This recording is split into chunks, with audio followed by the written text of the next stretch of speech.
In the next few days, all U.S. supply chains could be stopped by a looming rail strike that's threatening to halt shipments of critical materials to the industry sector, worsening shortages, exacerbating inflationary pressures, and even more alarmingly, affecting you, the end consumer.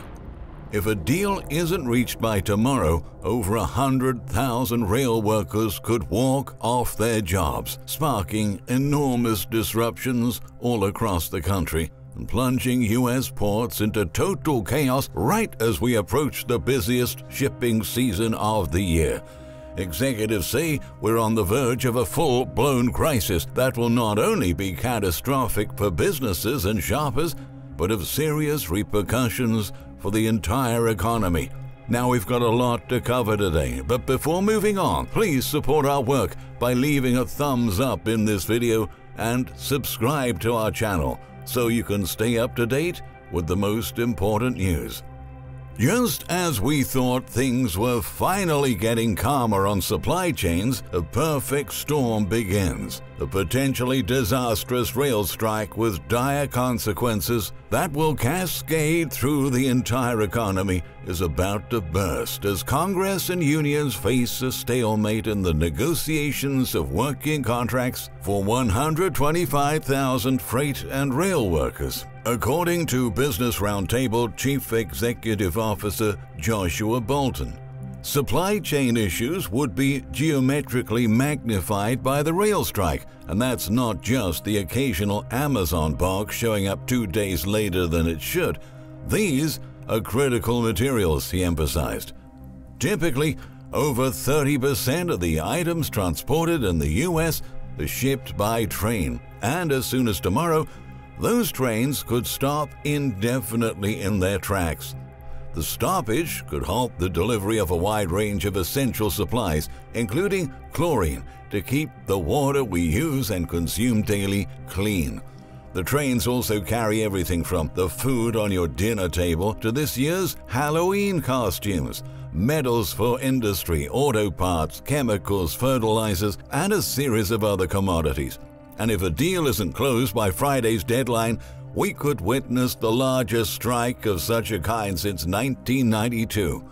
It would also cause travel chaos for thousands of commuters while sending transportation costs through the roof. Industry executives say that the workers' walkout could cost the world's biggest economy more than $2 billion a day. In a letter to Congress, American Trucking Association's president Chris Spear said if all 7,000 long-distance freight trains available in the U.S. stopped running, the country would need an extra 460,000 long-haul trucks daily to make up for the lost capacity, which isn't possible because of equipment availability and driver shortages.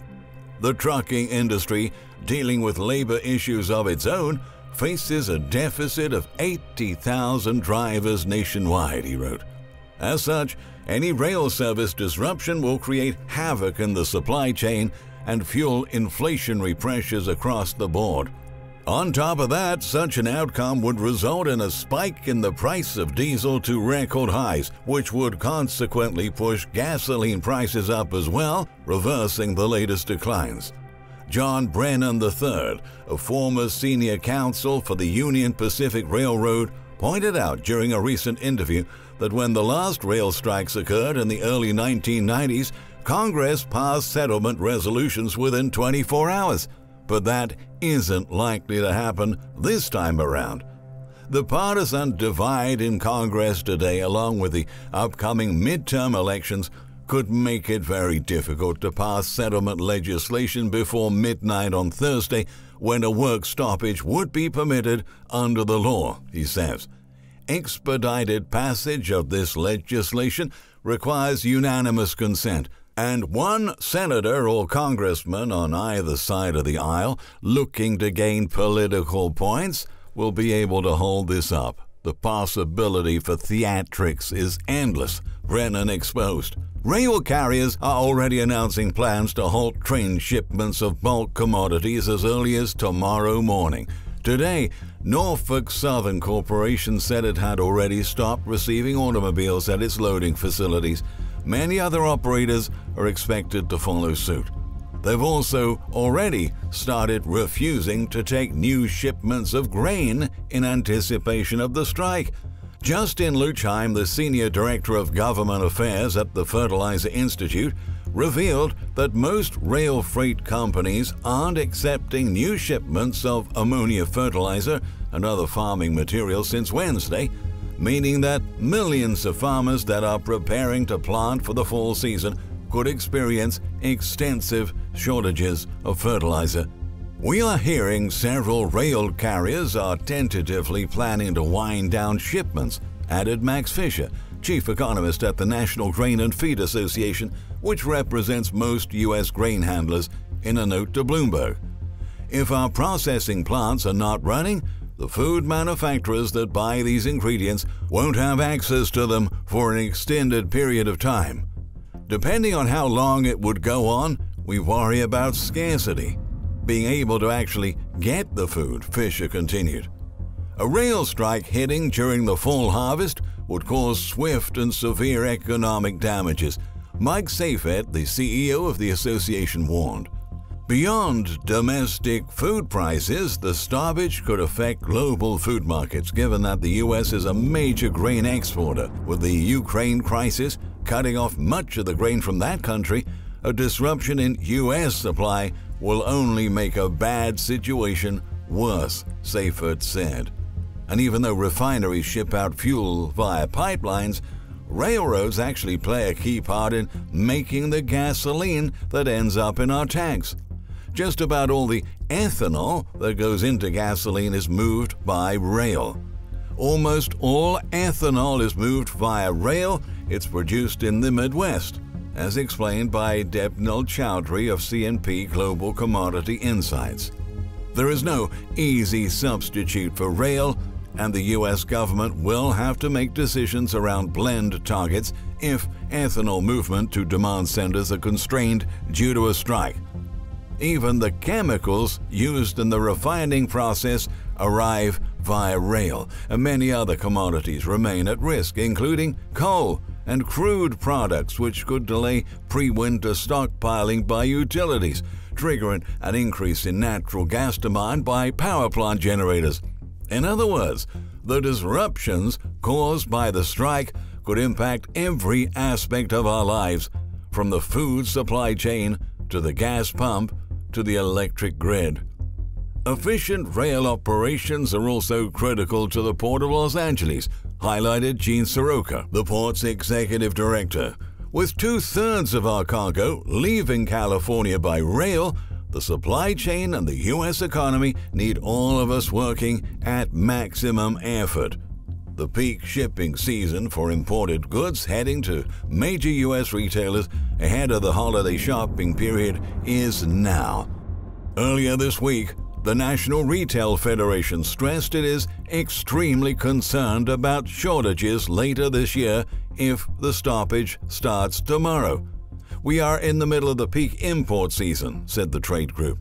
Any rail network disruptions this month could have long-lasting negative impacts on this important selling season.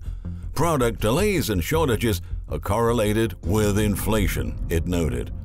A day or two, it's not something that we're going to feel that much, said Washington University St. Louis business professor Panos Kouvelis. But if we start talking about a week or 2 weeks or 3 weeks, it's going to be really serious. The average consumer is going to be particularly hard hit, experts said.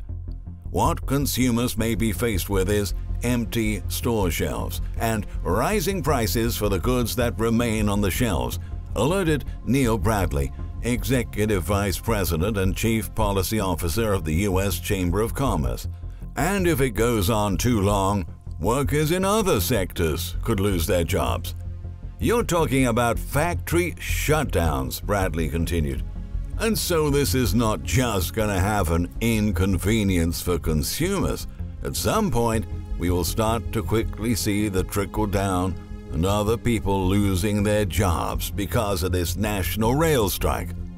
For the workers, All of that disruption is exactly the point. It's time for the United States to recognize the fact that it can't fully function without trains and the workers who operate them. Engineers and conductors spent the entire pandemic working non-stop to keep the nation running, even when everything was shut down.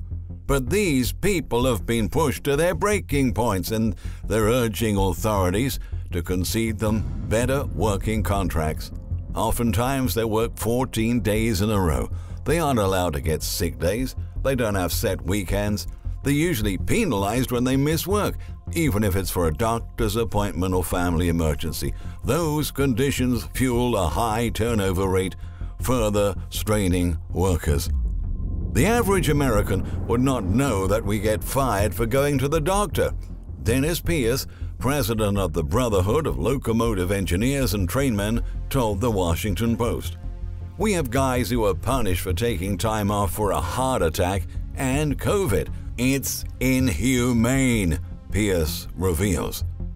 And while the impasse persists in Congress, port congestion continues to intensify on both coasts. Shippers have shifted cargo to East Coast ports in hopes of avoiding congestion that has clogged West Coast ports over the last 2 years. As of August, the Port of New York and New Jersey said it had handled an outstanding rise of 34% in cargo volume compared to a year prior. But as shippers diverted freight east, congestion moved along with it. At this point, congestion is spreading everywhere.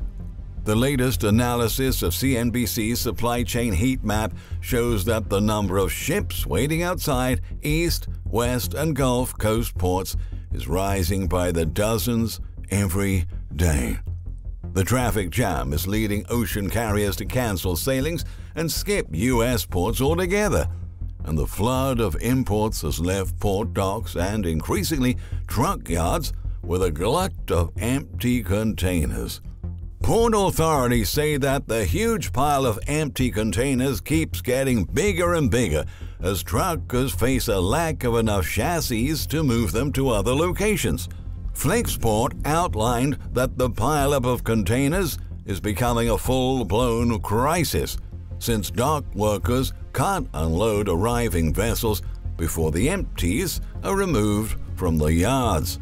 But there's nothing truckers can do to alleviate the situation, considering they don't have the equipment to displace the huge metal boxes.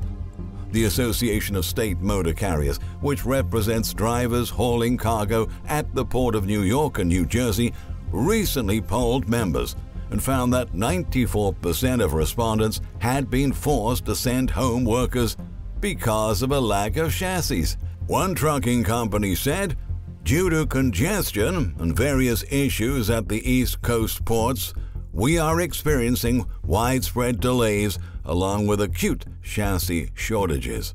Due to circumstances beyond our control, there may be times where your import or export shipments will not be delivered as scheduled. Delivery delays and disruptions in our transportation system are likely to push our vulnerable supply chains over the edge. In a couple of days, a whole load of chaos is likely to emerge all over the country. Our food supply chain, our power grid, our domestic production, and our economy are all hanging by a thread. The railroad strike may be the black swan event to push everything off the rails. This is not a drill. A major crisis is about to burst, and many of us have never experienced something like this ever before. Our nation is about to change in wild and unpredictable ways. So buckle up, because the ride ahead is gonna be extremely turbulent.